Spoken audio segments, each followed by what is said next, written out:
ঠিক 2 বছর আগে না ফেরার দেশে পাড়ি জমান মাওলানা দেলোয়ার হোসাইন সাঈদী। তিনি এমন একজন ব্যক্তি যিনি জীবনের শুরুতে ওয়াজ মাহফিলের মাধ্যমে তুমুল জনপ্রিয়তা পান। এরপর হন জামায়াতে ইসলামীর নায়েবে আমির।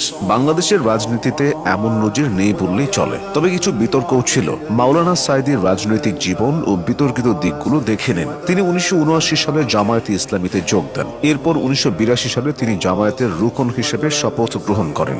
রুকন মানে হলো খুঁটি। রুকন হওয়ার পর 1989 সালে মাওলানা সাঈদী জামায়াতের মজলিসে শুরা সদস্য নির্বাচিত হন। এতেই বোঝা যায় জামায়াতের রাজনীতিতে তিনি দারুণ জনপ্রিয়তা পেয়েছিলেন। 1996 সালে তিনি জামায়াতের নির্বাহী পরিষদ সদস্য নির্বাচিত হন। তবে সবচেয়ে বড় সফলতা আসে 2009 সালে। ওই বছর তিনি জামায়াতের নায়েবে আমির দায়িত্ব পান। এই সময়ের মধ্যে তিনি 2 বার এমপি নির্বাচিত হয়েছিলেন। দেলোয়ার হোসাইন সাঈদী 1996 ও 2001 সালের জাতীয় সংসদ নির্বাচনে পিরোজপুর 1 আসন থেকে জামায়াতে ইসলামীর প্রার্থী হিসেবে পরপর 2 বার সাংসদ নির্বাচিত হন। তবে 2008 সালের নির্বাচনে তিনি হেরে যান। সেই নির্বাচনে সাঈদী 6,996 ভোটে পরাজিত হন। এর আগে 2001 সালে তিনি 1,10,108টি ভোট পেয়ে এমপি নির্বাচিত